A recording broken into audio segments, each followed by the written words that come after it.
Well जो पिछले साल से मुझे जिस एनीमे का बहुत ही ज़्यादा इंतज़ार था वो एनीमे फाइनली आ चुका है।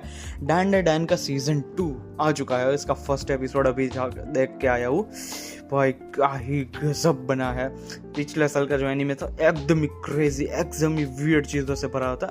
और दूसरा सीज़न भी, हालांकि आप लोगों को लग रहा होगा कि ज़्यादा ही तारीफ कर रहा है एक ही एपिसोड के लिए, पर भाई क्या मस्त एपिसोड था।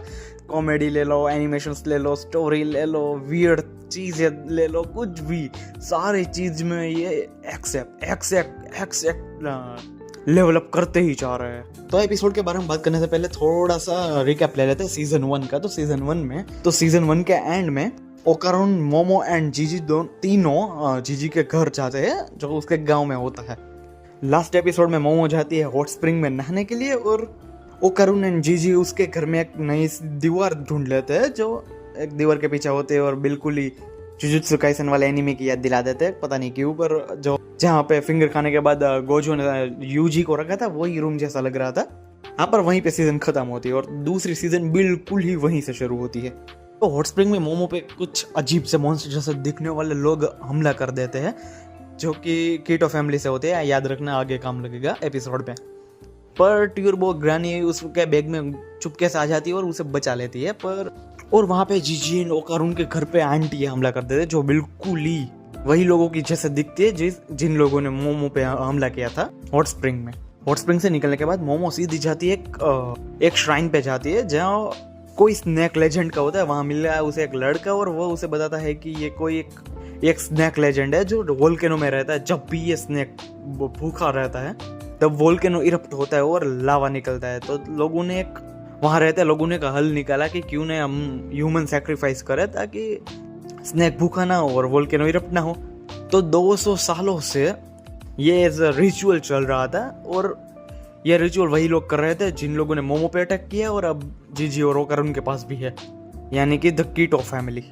जब मोमो श्राइन पे होती है तब जीजी के घर में वो सारी आंटियाँ और वो सारे अंकल जिन लोगों ने मोमो पे अटैक किया था वो सब आ जाते हैं और थोड़ी सी बातचीत होती है। पर वहाँ पे बोल देता है अपना जीजी झूठ और एक वो जो फैमिली का हेड जैसा होता है उसे वो पसंद ही नहीं आता कि कोई झूठ बोले, तो उन दोनों को मार के रखते हैं।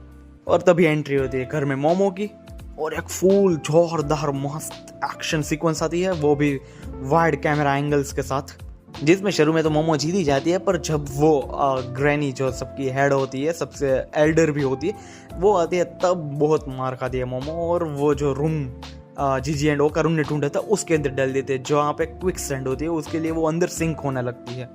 मोमो बाहर निकलने के ट्राई करती है पर वो कीटो फैमिली उनको भाई अंदर ही धकेल के रखती है और तभी ओकारुन एंड जीजी जाग जाते हैं और कीटो फैमिली को भी धक्का देते हैं और वही झपटा झपटी में भाई सभी अंदर सिंक हो जाते हैं। और अंदर जाके पता चलता है पूरा का पूरा टाउन, मतलब बहुत सारे घर थे एक के ऊपर एक और साइड में कुछ ऐसे लगता है कि पूरा टाउन ही सिंक हो गया, मतलब हो गया है।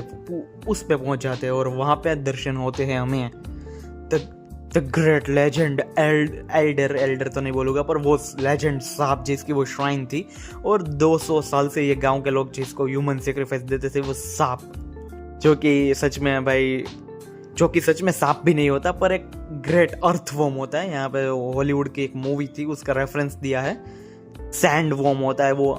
और ये इतना बड़ा हो गया पूरा टाउन जितना बड़ा है और टाउन के ही नीचे एक अंडरग्राउंड पूरी केव बोल सकते हैं जिसमें बहुत सारे घर भी है, तो बहुत बड़ी केव में रहता है और उसे ही कीटो फैमिली ह्यूमन सेक्रीफाइस देती है। और मैं भी यहाँ मोमो को रिलीज होता है कि जीजी के जो पेरेंट्स थे उनका भी ह्यूमन सेक्रीफाइस यही कीटो फैमिली ने की है।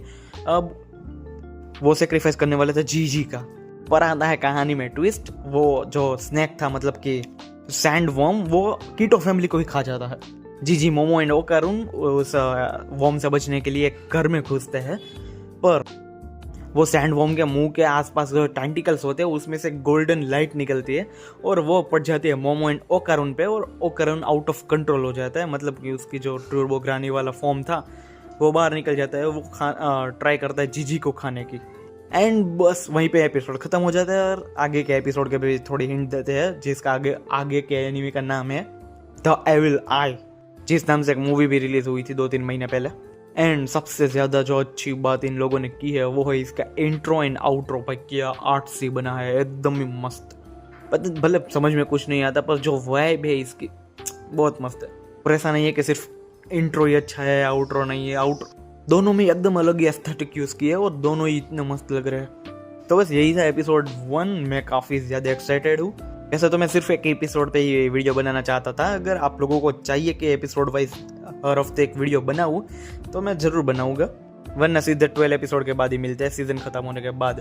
और अभी तक आपने डंडन नहीं देखी है तो जाओ जाके देखो। क्रंची रोल पे हिंदी, इंग्लिश एंड जापानीज तीनों भी लैंग्वेज में अवेलेबल है और बाकी थर्ड पार्टी आपको पता है।